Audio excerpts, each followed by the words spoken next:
It started with a stench. One moment, Karen and her campers were roasting marshmallows on my pasture. The next, a foul tide of sewage came rushing across the field. Tents collapsed under the weight of the flood, campfires hissed out, and shrieks filled the air as families scrambled to save their sleeping bags and picnic coolers. Kids were crying, adults slipping in the muck, and Karen stood there shrieking at me, her designer sneakers sinking deeper into the brown mess. What they thought was a public campsite had turned into the worst summer nightmare anyone could imagine. And as I watched the chaos unfold, I couldn't help but smirk. This wasn't an accident, it was justice. You see, this land wasn't theirs to take. It was my family's farm, passed down for generations, and Karen's arrogance had finally met the one boundary she couldn't bulldoze. Before I tell you how it all began, let me ask you, where are you watching from and what time is it there? Drop it in the comments. I love seeing this HOA drama reach every corner of the world. When the sewage flood swallowed Karen's so-called public campsite, that was the chaotic climax of months of disrespect. But before you can understand why I went to such lengths, you need to know what my land means to me and what it felt like watching it slowly stolen by people who had no right to step foot on it.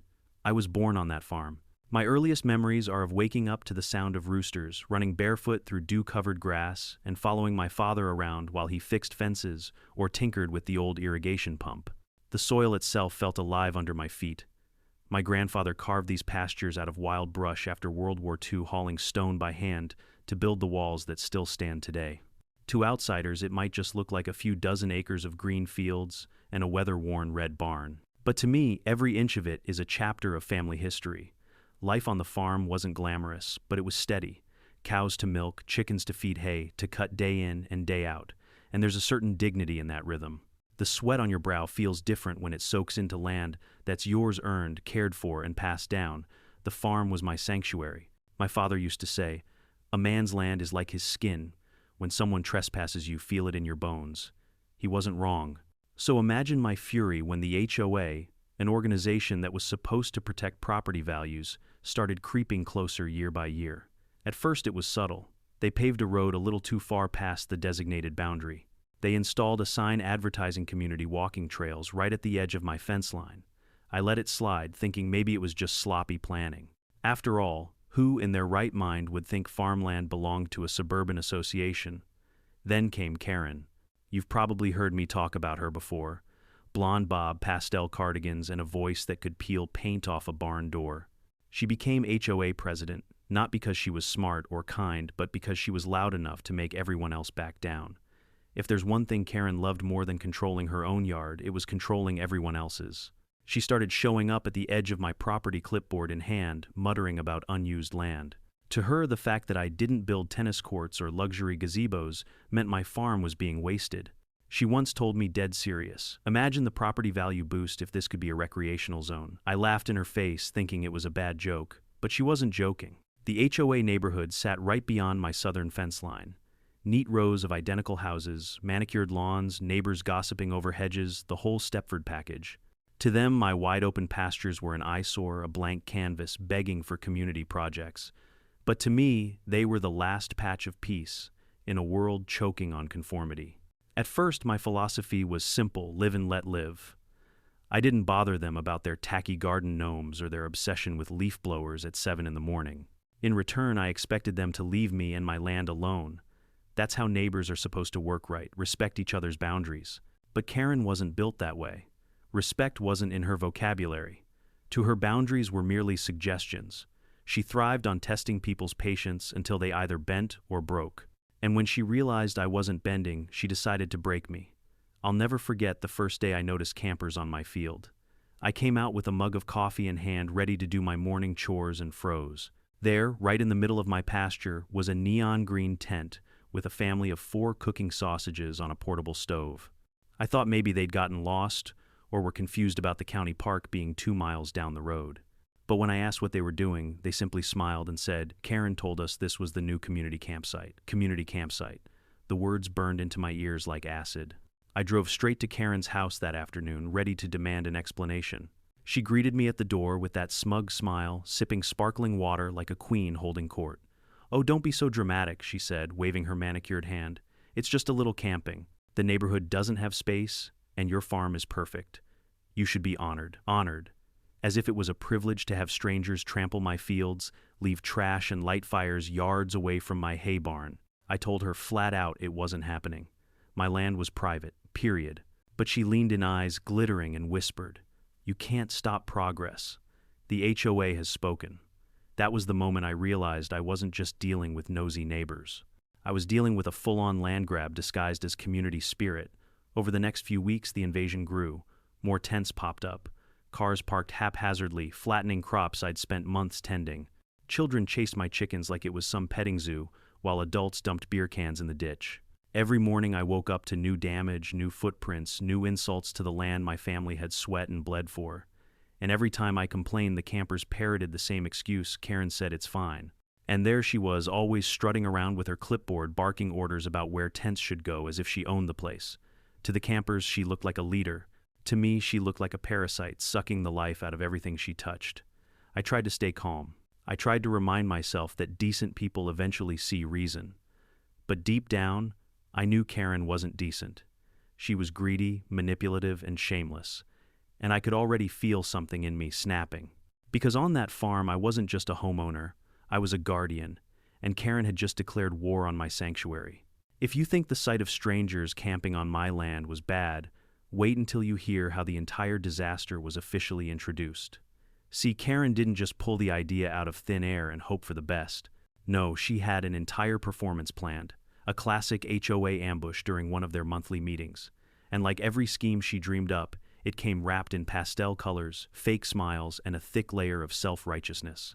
I still remember walking into that meeting. I wasn't an HOA member, thank God, but since my farm bordered their subdivision, I made it my business to attend once in a while just to keep an eye on what they were plotting. Normally, it was boring stuff, arguments about mailbox heights, complaints about lawn decorations, votes on pool maintenance, the usual Karen fodder. But that night, the air felt different. Karen was glowing with smug excitement, pacing in front of the board like a teacher about to reveal the year's biggest project. She tapped her clipboard against the podium and cleared her throat dramatically. "Ladies and gentlemen, she began our community, has thrived because of shared values. But one thing we've been missing is shared experiences." She paused, letting her words hang heavy, like she was proposing the cure for cancer. "I propose the establishment of a community campsite, a place where families can bond with nature, where children can learn about the outdoors, and where we as neighbors can grow even closer together." Applause broke out. Honest-to-God applause. I nearly choked on the stale cookie I'd grabbed from the snack table. My jaw tightened when I realized the board members, the very people who were supposed to oversee finances and property boundaries, were nodding along like Karen had just reinvented sliced bread. Then came the kicker. Karen turned, pointed her pen straight at a map of the neighborhood pinned to the wall, and drew a bright red circle over my farm. And the perfect location, she declared, is right here. Every eye in the room swiveled toward me. I raised my hand. "Excuse me, that's my land. My private farm. You can't just," Karen cut me off with a sharp laugh. "Oh, don't be so territorial. Property lines are flexible, and besides, your land is practically unused. You don't host events, you don't build facilities, you don't even let kids run around. Why should all that space sit empty while our community suffers from a lack of recreational areas?" Her voice dripped with fake sympathy, like she was scolding a selfish child. I wanted to shout because it's mine, that's why, but I held my tongue, waiting to hear how deep this rabbit hole went. Karen flipped through a stack of papers and waved them proudly. "We've already run surveys. Families are desperate for a safe, fun, local option for camping. Think of the children, think of the property values. A campsite will make this neighborhood the envy of the entire county." The crowd murmured in approval. A few parents clapped harder, imagining s'mores and sing-alongs. One man even whispered, "That would save us money on vacations." I couldn't believe what I was hearing. Not one person was questioning whether they had the right to use my farm. They were only asking how quickly they could set up their tents. I stood up, slammed my palm on the table, and said, "You can't just take my land because you're too cheap to book a campground. This farm has been in my family for generations. It's not for sale, not for lease, and certainly not for a bunch of HOA busybodies with a marshmallow addiction." Gasps rippled through the room. Karen narrowed her eyes. Now. No need for hostility," she purred, though the venom in her tone was obvious. "We're not taking your land. We're simply repurposing it. Think of it as doing your civic duty. Don't you want to give back to the community? Give back. They hadn't given me a single thing unless you count headaches and trespassers." Karen's sycophants piped up next. One board member, a guy whose lawn Karen once praised in the newsletter, nodded vigorously. "It's just a field, isn't it? You barely use it. Why not let the neighborhood benefit?" Another woman chimed in. "I mean, what harm could it do? Kids need space to play." What harm could it do? I imagined wildfires from untended campfires, trash littering my fields, livestock spooked by shouting kids, and worst of all, the erosion of my family's legacy. But these people weren't thinking about consequences. They were hypnotized by Karen's sales pitch, too afraid or too lazy to question her. And then Karen delivered the line that made my blood boil. "If he refuses, we'll just classify it as community property." After all, isn't the spirit of the HOA to share and uplift everyone? It's not like one man should be able to hoard all that land when so many could enjoy it. Hoard. That was the word she used. As if working dawn to dusk to maintain fences, feed animals, and keep weeds at bay was some form of selfishness. As if my sweat and my family's sacrifice were nothing but obstacles in her quest for HOA glory. I left that meeting with my fists clenched so tight my knuckles ached. The sound of applause still rang in my ears, each clap a nail in the coffin of reason. They didn't see me as a neighbor anymore. To them, I was just a stubborn old farmer standing in the way of their fun. That was when I realized Karen wasn't just testing boundaries, she was rewriting them. And if I didn't push back hard, I was about to lose everything my family had built. The next day, the campsite invasion escalated. Flyers appeared in mailboxes announcing the grand opening of the HOA family campgrounds. Families strolled onto my fields with picnic baskets, coolers, and inflatable mattresses. Karen strutted around like a park ranger, waving her clipboard and assigning tent spaces. And all the while, she kept smiling at me, as if daring me to stop her. Well, I didn't stop her that day. Not yet. Because while she was busy planning her campsite, I was planning something else entirely. Something she wouldn't see coming until it was too late. The day after Karen's little presentation, my farm transformed from a sanctuary into a circus. I woke up early as always, expecting to tend the animals and fix a section of fence I'd been meaning to repair. Instead, I opened the door and found a caravan of SUVs parked haphazardly along my gravel driveway. Beyond them, in my pasture, neon-colored tents were sprouting like weeds after a spring rain. At first, I thought maybe I was dreaming. I blinked, rubbed my eyes, and took another sip of coffee. But no, the sight didn't change. Families were hammering stakes into the soil. Kids were chasing each other with water guns trampling down my carefully cut hay.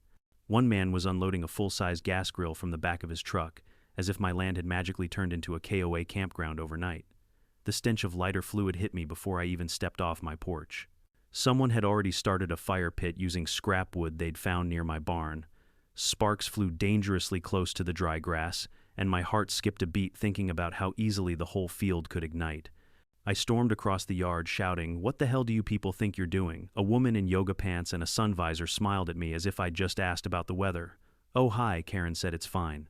We're setting up for the first official HOA family campout." "Isn't this wonderful, wonderful?" My voice cracked. "You're trespassing on private property. This isn't a campsite, it's my farm," she shrugged, completely unfazed. Karen told us it was community land now. She even assigned us our spots.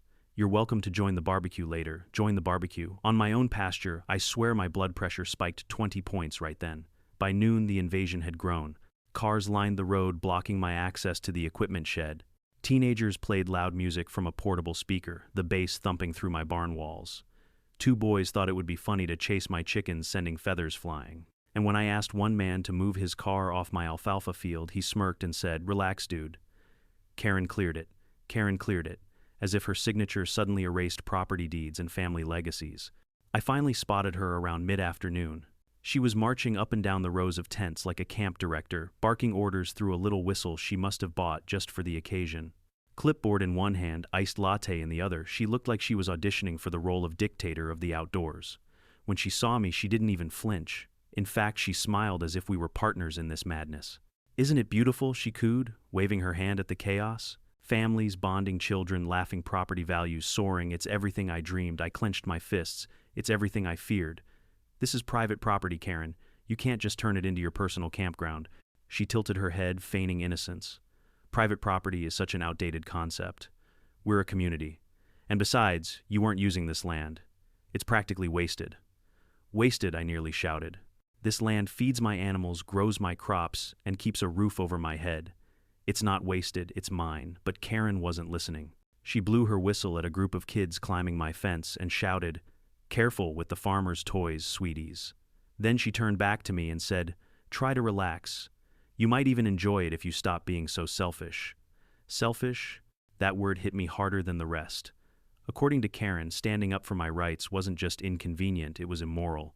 She had twisted the narrative so completely that I was now the villain for not letting her neighbors run wild on my land. The campers weren't innocent either.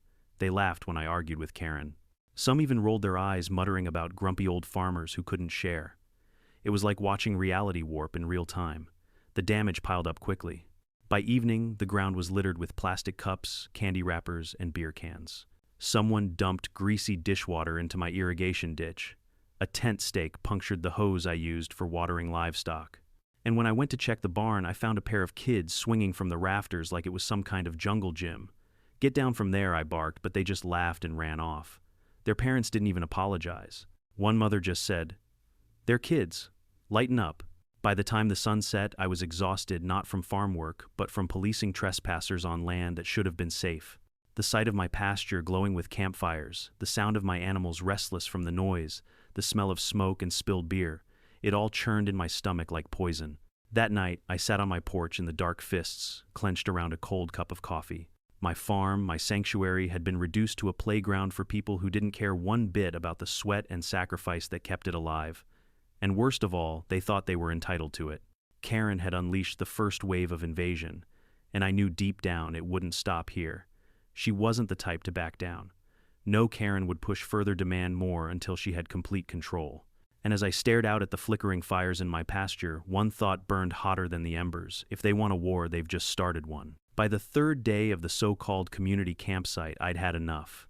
My farm looked like a festival ground after a tornado. Patches of grass, trampled flat trash scattered across the field, fence posts broken where kids had decided to explore, and the smell of burned wood clinging to the air. My animals were spooked, my routines were disrupted, and my patience, what little I had left, was hanging by a thread. So I marched straight into the chaos.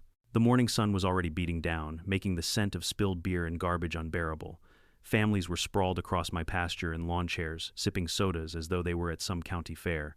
Children screeched as they swung on ropes tied to my apple trees. Dogs barked, chasing chickens in circles. And there she was, Karen, at the center of it all, strutting around in her bright yellow sundress, sunglasses perched on her nose, and that cursed clipboard tucked under her arm. I didn't bother with pleasantries. I stormed up to her and snapped, "This ends today." Karen turned, lowering her shades to peer at me with mock surprise. "Well, good morning to you too, farmer. Isn't it glorious? Look how happy everyone is. You should be proud." "Proud," I barked, "of the trash, the broken fences, the livestock running wild because your circus terrified them. This isn't glorious, it's vandalism." She laughed lightly, the sound sharp enough to cut glass. "You're being dramatic again.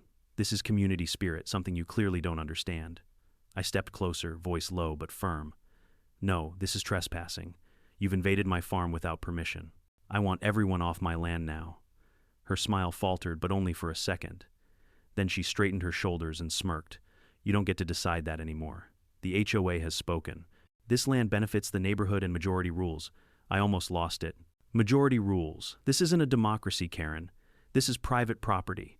My deed doesn't magically dissolve because you and your little fan club voted on it." She waved a manicured hand dismissively. "Don't be so technical. Property lines can be adjusted for the greater good. Besides, do you really want to be the man who denies children the chance to enjoy the outdoors?"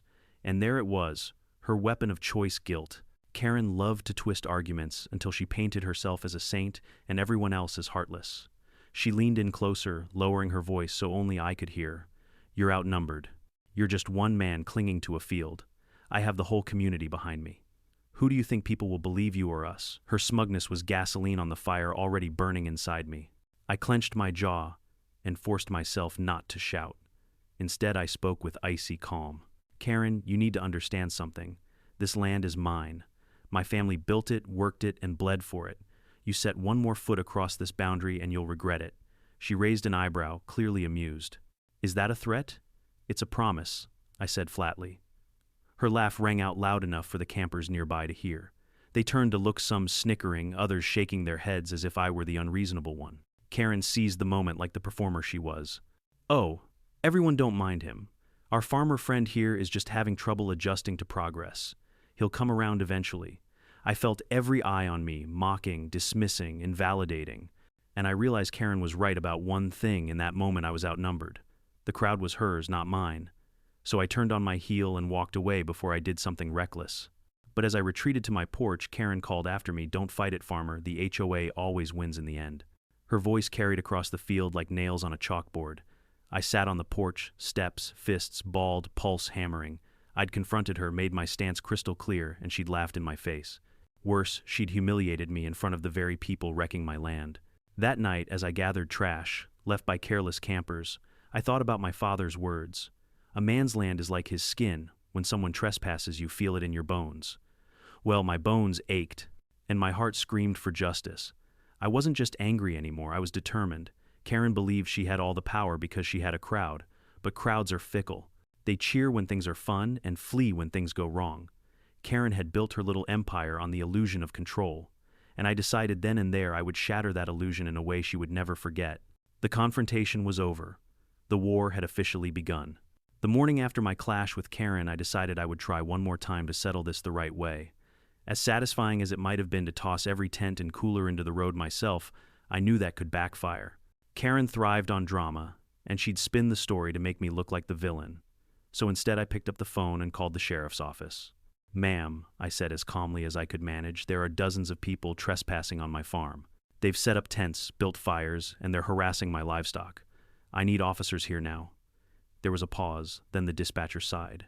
"Is this about the HOA again?" "Yes," I snapped. "They've turned my land into some kind of campsite," another sigh. "We've received multiple calls about it already. Unfortunately, sir, the paperwork they submitted shows some kind of approval for community use. It looks like a civil dispute, not a criminal one. We can't intervene unless someone's in immediate danger." I nearly dropped the phone. "Community use. What paperwork? That's my deeded land. I understand your frustration, but you'll need to handle this through the courts." The courts. Weeks, maybe months of red tape while Karen's campers ran wild on my property every weekend. My blood boiled, but I thanked the dispatcher through clenched teeth and hung up. Fine. If the sheriff wouldn't help, maybe the county office would. I drove down to the courthouse, clutching my land deed like a lifeline. The clerk behind the counter, a young man who looked barely out of college, clicked through his computer with all the urgency of a snail. "Name," he asked. I gave it. He typed. He frowned. "Oh, yeah, I see what's going on here. The HOA submitted an application for a temporary community recreation designation on adjacent land. Looks like someone signed off on it." My chest tightened. "Adjacent land. That's my land."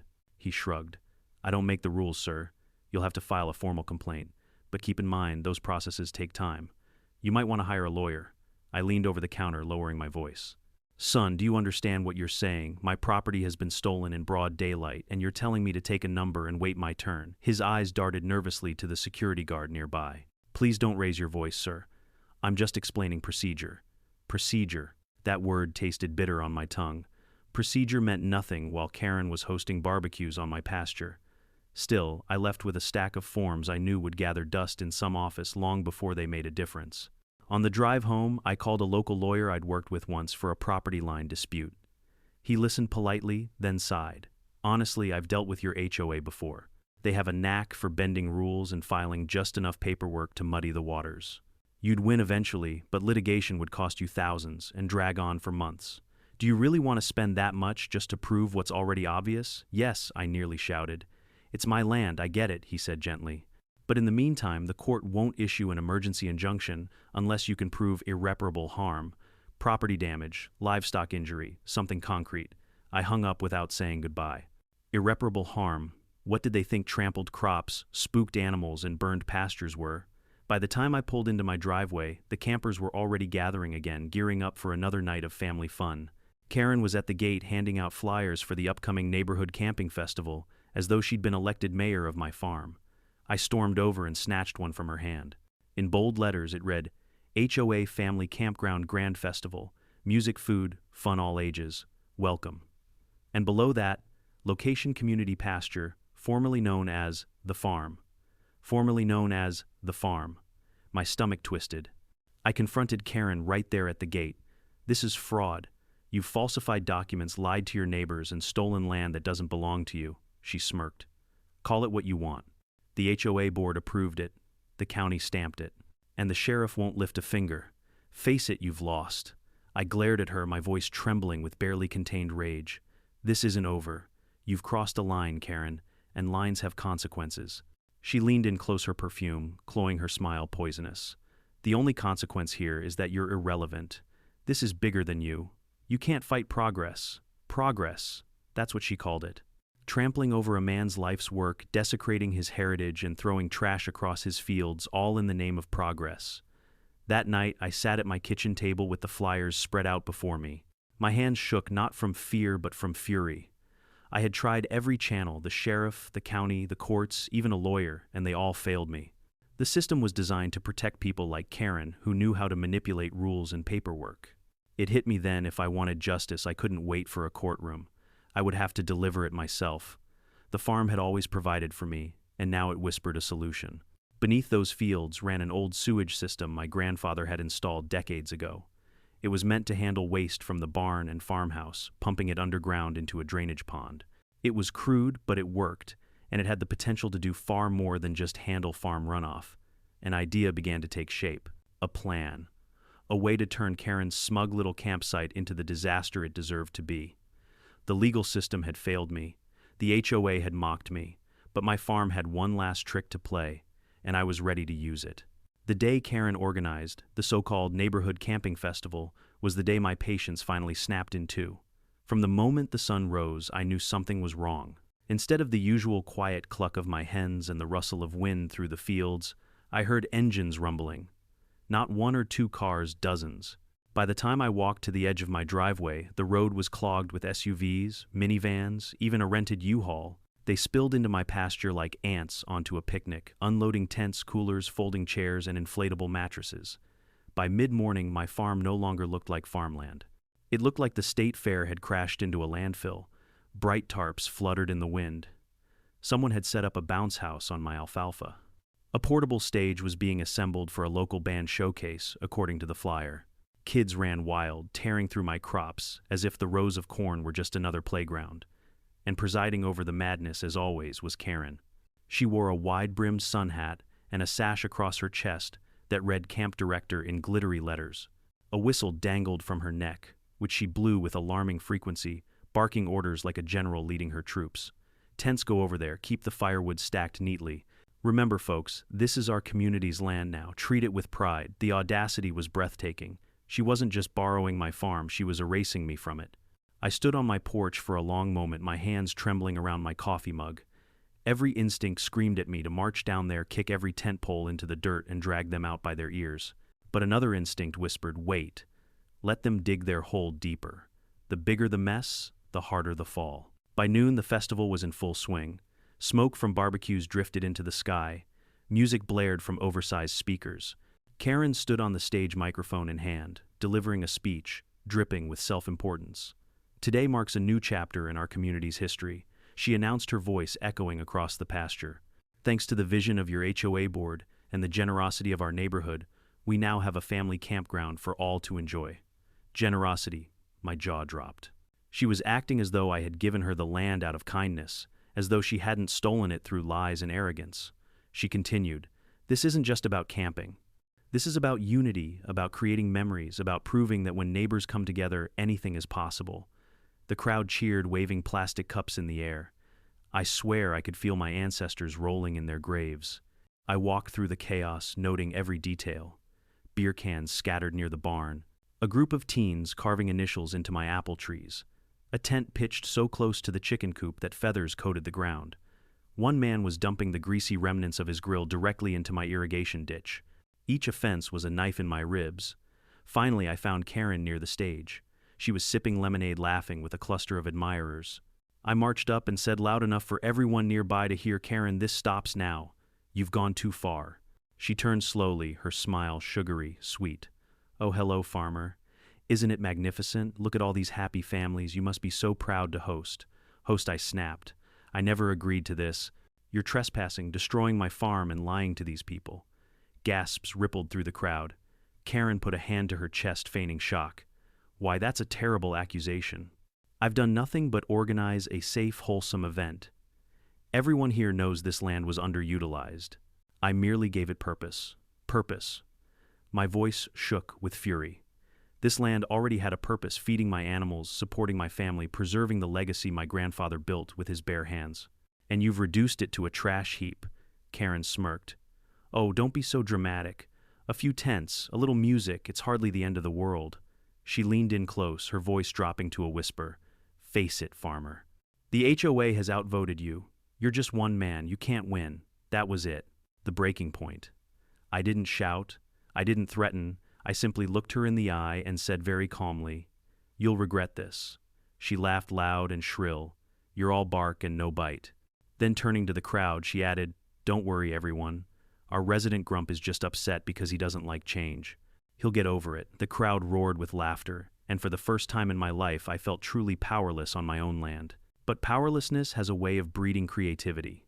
That night, after the festival wound down and the campers snored in their tents, I walked the perimeter of the field. My boots sank into the damp soil and my eyes drifted to the old access hatch hidden near the barn. It was rusty, weather-worn, and forgotten by everyone but me. Beneath it ran the farm's old sewage system pipes my grandfather had built decades ago to manage runoff from the barn and outhouse. Crude, yes, but functional. And right now it was the only weapon I had left. As I stood there in the moonlight, the laughter from the campers drifting through the air, the plan crystallized in my mind. Karen thought she had humiliated me, cornered me, beaten me, but she didn't know the land like I did. She didn't know its secrets, its quirks, its power. I whispered to myself, You want a campsite, Karen, you've got one. But tomorrow you'll find out what kind of campsite it really island. The breaking point had arrived, and I was ready to break back. I won't lie, standing on the edge of that field under a moonlit sky, watching the tents wobble and the campers breathe easy in their smug little dreams. I felt very close to becoming the kind of man my father warned me about. I could have walked up in the dark and burned the tents, knocked over the grills, or poured gasoline into the speakers. Those were angry fantasies, pure satisfying and short-lived. But I wanted more than a tantrum. I wanted a lesson they'd remember long after the mud dried. So I did what farmers do best. I assessed the land, not with the calculator the HOA would have used, but with the slow, patient eye of someone who's lived with the soil under his fingernails. I walked the rows, traced the fence lines, and listened for the small telling sounds that city folks never hear: the burble of a buried drain, the hollow echo under a low patch of ground, the whisper of water where a ditch ran. The farm had secrets. It always had. My grandfather had hidden things in the earth long before Karen ever learned to micromanage a mailbox design. I thought about consequences. I'm not some reckless villain in a bad B-movie. I have a life to protect, a farm, to preserve animals that depend on me, a name that carries a history. Revenge for revenge's sake doesn't feed a barn cat or fix a broken fence. Whatever I did had to be surgical, symbolic, and irreversible enough to force Karen's supporters to face the cost of their arrogance, but not so destructive that I'd end up in jail, penniless, or worse. That moral ledger pulled at me as I plotted. Every step I considered I weighed like a farmer weighing grain too light and nothing changes, too heavy and everything collapses. I thought of public humiliation, of turning her glad-handing into a horror show she couldn't clap away. I imagined the smell of a spoiled picnic and the sight of glittering sashes ruined beyond rescue. I imagined Karen mascara running in a muddy face, her clipboard soggy and useless. But imagination and action are different beasts. I refused to draw up a blueprint that could teach others how to wreck a campsite, so I kept my plans deliberately vague in my head, a kind of private theater. In practical terms, I did the only legal thing I could do without punching a hole through the law. I prepared evidence. If the sheriff and the county wouldn't help, maybe the court of public opinion would. Social media bites sharper than any judge when it comes to reputations. A few well-timed photos of tents soaked with muck of kids slipping in excrement-tainted puddles of grills, half submerged, those images would make the HOA look like lunatics in the eyes of the county health department. A press outlet that likes drama would dine on it. And when health inspectors and reporters came running, they wouldn't be checking signatures and meeting minutes. They'd be checking permits, sanitation, and public safety. That only takes minutes to ruin a carefully constructed narrative, so I started gathering proof without crossing any lines. I snapped photos of damaged gutters of beer cans crushed into the soil, of footprints that led to my chicken coop. I recorded short videos of the campers' own behavior, the way they dumped gray water into the ditch, the way fires were left smoldering. I took timestamps. I kept my evidence clean and my conscience clearer by not manufacturing anything. This was documentation, not entrapment. I also reinforced the practical defenses I could lawfully use. I repaired broken fence posts, bolted the gate so a casual stroller couldn't wander in, and posted clear private property signs in spots that even the laziest camper couldn't miss. I called the county health line to report unsanitary conditions without laying out my plan because if inspectors came and declared the site unsafe, Karen's festival would be shut down for legitimate reasons.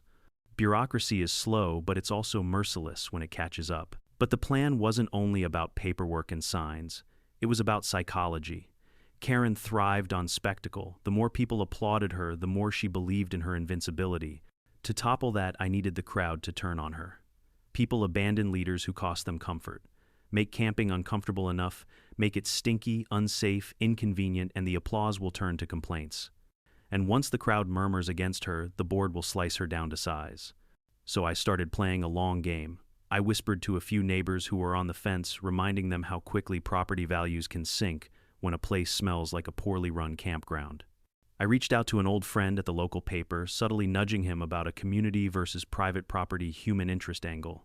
I flagged photos to a county inspector's office with a dry note, possible public health violation at temporary campsite requesting evaluation. I didn't instruct anyone to do anything illegal.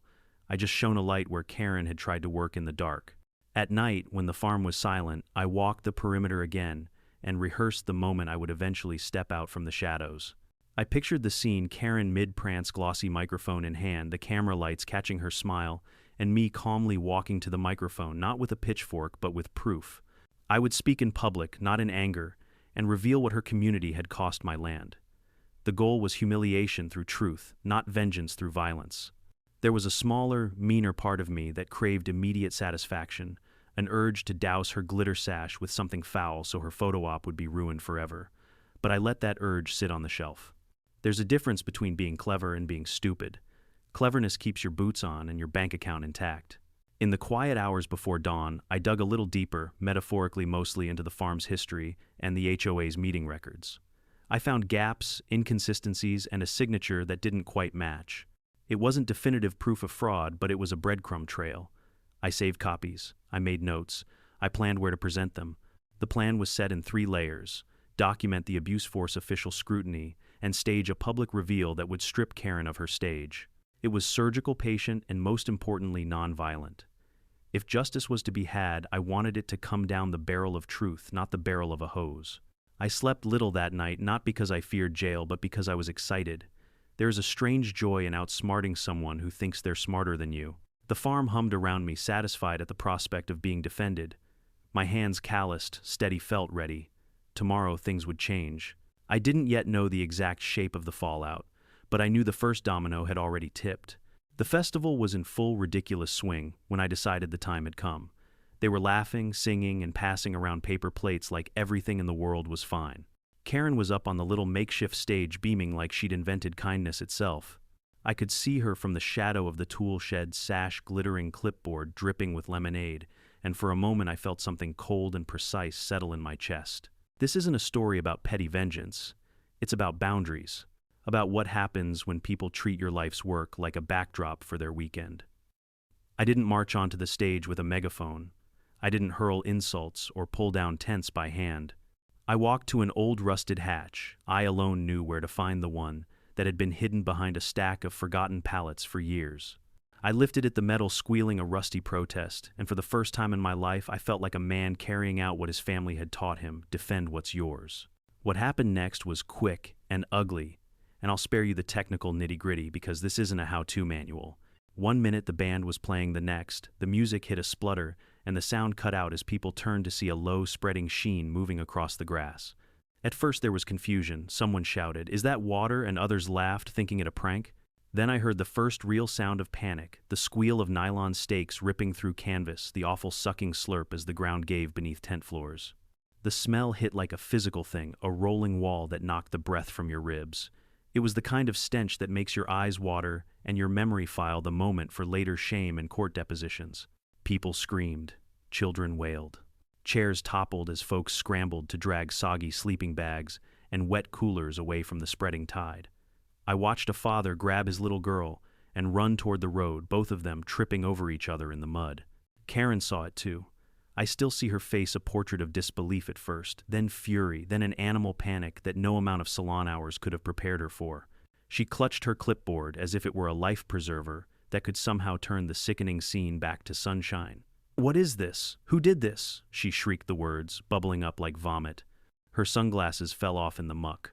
The glitter from her sash clung to her eyelashes. For the first time, she was small. People pointed accusations ricocheting faster than a bad rumor. Did someone poison the water? Is this some kind of prank? Call the sheriff? Couples who had been toasting each other a half hour ago now shoved tables aside, looking for their phones, their dignity, a way to make this not be happening. A teenager slipped and landed with a splat that made the nearby parents gasp. His phone screen captured everything, and already I could hear the faint, inevitable ping of posts starting to upload. It was ugly. It was humiliating. It was the exact thing I'd been trying to avoid, only magnified, public, and impossible to explain away with Karen's usual spin. The more I watched the pandemonium unfold, the more I felt that complicated knot inside my chest shift from triumph to something else. Satisfaction, sure. Relief, yes. But threaded through both was a bitter awareness. This was a human mess, not a tidy victory. There were families here who'd come in good faith, looking for a cheap day out. There were children who didn't deserve to be crying in filth. I'd crossed a line, and the echo of that choice began to ring in my ears. Karen's loyalists scattered like roaches.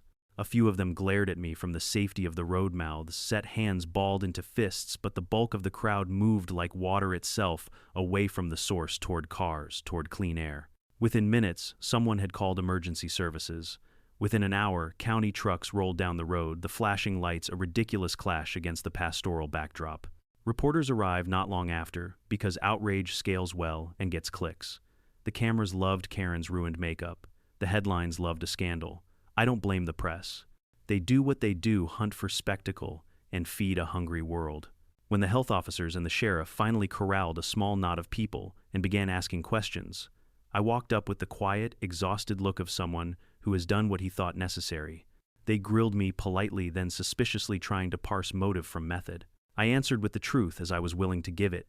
In that moment, I documented the repeated trespasses, the fires left unattended, the dumped trash, and the county's refusal to enforce private property rights. I didn't detail the mechanics. I didn't relish in the how. I told them what I hoped they could see on the ground: unsanitary conditions, danger to children, a festival established under questionable pretenses. My voice was steady because I knew a simple thing: consequences don't need confessions to land. The board scrambled. Karen screamed into her phone, trying to rally a narrative. Sabotage prank, it wasn't us. But the footage was viral before she could compose a press release. Neighbors who had cheered her a week ago now pointed fingers at her leadership, at the way she'd bypassed checks and shoved people onto a man's private land. The same people who'd laughed at my stubbornness were suddenly aggrieved by the chaos she'd wrought. There was a legal aftermath, of course: investigations for public health violations, hearings about permits and temporary land use, and in time a trove of official notices that landed on Karen's door like a rain of small accusing stones. People were mad angry in a way that demanded someone be accountable. The county fined the HOA for the makeshift campsite, citing sanitation concerns and lack of required approvals. The local paper ran exposés about the HOA's paperwork, loose signatures missing, notices a few lines that didn't quite add up. People who had once cheered stood in town meetings and demanded answers. And me, I walked the field in the days that followed, boots squelching, heart heavy. The tents were gone, the bounce house deflated and abandoned like some warped art installation. Volunteers came by neighbors who felt guilt or had been embarrassed or simply hated the idea of anyone getting away with trampling on another man's life, and helped me clean up. We hauled sodden mattresses to the burn pile legally, under proper guidance, patched fences, and set new signs that read in bold, "Private property, no trespassing." I filed my own complaints and gave my collected evidence to the county. I let the process run, because the mess had become bigger than petty revenge. It had revealed a rot in the way people decide what's for the community. Sometimes, late at night when the farm was quiet again, I'd sit on the porch and stare at the place where the tents had been. The memory of the smell still stung. The taste of satisfaction was complicated now, laced with a remorse that didn't go away. Justice had a cost. I had to live with that price. I had defended the land my family had worked for, yes, but at what human cost? I couldn't pretend there wasn't weight to that question. Karen was a cautionary tale after that, humiliated, fined, and stripped of the trust she'd exploited. The HOA reeled. Some members resigned, others pledged to change. People told me I'd been brave. Some called me a vigilante. Both were true in different lights. I'd broken the momentum of a slow, quiet theft, but I'd also made sure it was messy and unforgettable. The farm eventually settled back into its old rhythms. The soil healed where footprints had pounded it flat, and the chickens slowly forgot the sound of strangers' laughter. And me, I learned that guarding what you love sometimes means standing in the mud, making hard choices, and swallowing the taste of victory when it's bitter. When the dust and the stink finally settled, I thought I'd feel nothing but triumph. I imagined walking across the field chest puffed out, knowing I had finally silenced Karen's smug voice. But victory, as I quickly learned, doesn't always feel clean. The morning after the flood, my farm was eerily quiet.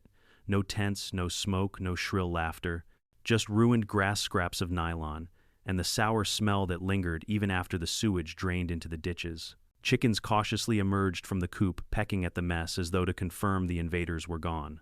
My cows, restless for days, finally lay in the pasture again, tails swishing lazily. Peace had returned, but it was a bruised, fragile peace. I walked the field with heavy boots crunching on discarded beer cans, staring at fire pits scarred into the soil. Every step reminded me that yes, I had won, but also that the battle had scarred my land. My land was alive, and I'd forced it to become a weapon. The victory had been necessary, but it had not been free. Karen, of course, didn't vanish quietly. That afternoon, she stormed onto the property line with 2 HOA board members in tow, her hair-frizzed clothes still stained from the fiasco. She pointed at me like she was Moses delivering commandments. "You'll pay for this," she shrieked. "This is vandalism, sabotage, terrorism. We'll sue you into the ground." I just stood there, leaning on my fence post, calm as a stone. Sue me with what, Karen? Your reputation, your board's imaginary paperwork. The sheriff already saw what happened. So did the county inspectors.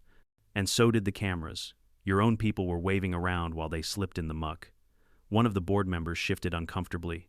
The other muttered something about needing to review liability. I could already see it, their loyalty to Karen evaporating like rain on hot asphalt. They weren't leaders. They were followers, and she was no longer someone worth following. Within a week, the fallout was everywhere. Local news ran the footage under the headline, "HOA Festival Ends in Sewage Nightmare." Clips went viral, Karen screaming, kids wailing, tents collapsing. Comment sections were merciless. Play stupid games, win stupid prizes. That's what you get for trespassing. Why does every HOA have a Karen? The county fined the HOA thousands of dollars for health violations, improper use of land, and false filing of permits. The board, under pressure, forced Karen to step down as president. At the next meeting, neighbors shouted her down when she tried to defend herself. Someone even slapped a sticky note on her chair that read "Queen of Crap." She avoided me in public after that, but every now and then I'd catch her glare from across the grocery store aisle, her cart piled with organic kale, as if clinging to appearances would save her. But the fire in her eyes had dimmed. She wasn't untouchable anymore. She wasn't feared. She was pitied and mocked. The farm healed slower than Karen's reputation crumbled. With the help of a few decent neighbors, folks who admitted they'd been duped by her charm, I reseeded the damaged fields, patched the irrigation lines, and rebuilt the fences. One neighbor even brought over his teenage son every weekend for a month to help clean up, muttering apologies as they hauled off the garbage. I didn't forgive easily, but I respected effort. The strangest part was how quickly people turned on the HOA as a whole. For years, they'd tolerated Karen's overreach fines for lawn heights, threats about paint colors, demands for dues. Now, after watching her fall, they started asking questions they should have asked long ago. Why were they paying so much? Why were they letting one woman dictate every aspect of their lives? I heard rumblings of petitions, of splinter groups, forming even of folks planning to move just to escape HOA tyranny. Maybe Karen hadn't just destroyed her own reputation, maybe she'd planted the seed of rebellion that would topple the whole thing. As for me, I settled back into the rhythm of farm life. Morning chores, evening sunsets, the quiet dignity of knowing the land was mine again. But something inside me had changed. I wasn't the same man who let things slide, who trusted that reason would prevail. I had seen how fragile rights can be when bullies shout loud enough. I had learned that sometimes you can't wait for the sheriff or the county or the courts. Sometimes you have to stand up even if your methods aren't pretty, even if the cost is high. One evening, I sat on my porch as the sun dipped low, painting the fields gold. A friend from town stopped by, leaned on the railing, and said, "Heard you gave them a taste of their own medicine." I didn't answer right away. I just looked out over the land, breathing in the smell of fresh hay, and finally said no. I gave them a taste of consequences. Because that's what it really was. Not vengeance, not spite, consequences. For trespassing. For arrogance. For thinking one woman's ego was bigger than another man's legacy. Karen learned the hard way that when you mess with someone's home, you're not just poking at property lines. You're poking at history, pride, and survival. And sometimes those things bite back. The farm is quiet now, the kind of quiet that hums with resilience. And if anyone ever asks me what happened, I just smile and say, play stupid games, win sewage prizes. If there's one truth I took from all this, it's that boundaries matter. Not just fences or property lines, but personal boundaries, the lines you draw around your dignity, your work, your heritage. When people cross those lines without respect, you have a choice. You can let them keep walking, or you can stand firm. And standing firm doesn't always look heroic. Sometimes it's messy, sometimes it's uncomfortable, but it's necessary. We live in a world where bullies thrive on intimidation and manipulation, where loud voices drown out reason. But loud isn't the same as right. And when you let someone trample your boundaries once, they'll keep doing it until there's nothing left. The lesson: don't wait for permission to defend what's yours. Don't wait for a committee to validate your worth. Stand tall, even if you stand alone. I'll admit my way wasn't perfect. It wasn't clean or noble, but it was effective. And more importantly, it reminded me and everyone watching that arrogance has a cost. Karen thought she could rewrite history and ownership with a whistle and a clipboard. Instead, she ended up rewriting her own story from queen bee to cautionary tale. So, if you're facing your own Karen, remember you're not powerless. Your voice matters, your story matters, and your boundaries matter. Defend them. And before you click away, drop a comment below. Tell me where you're watching from, and if you've ever faced a Karen of your own. And of course, hit subscribe, because trust me, there are plenty more HOA stories where this came from.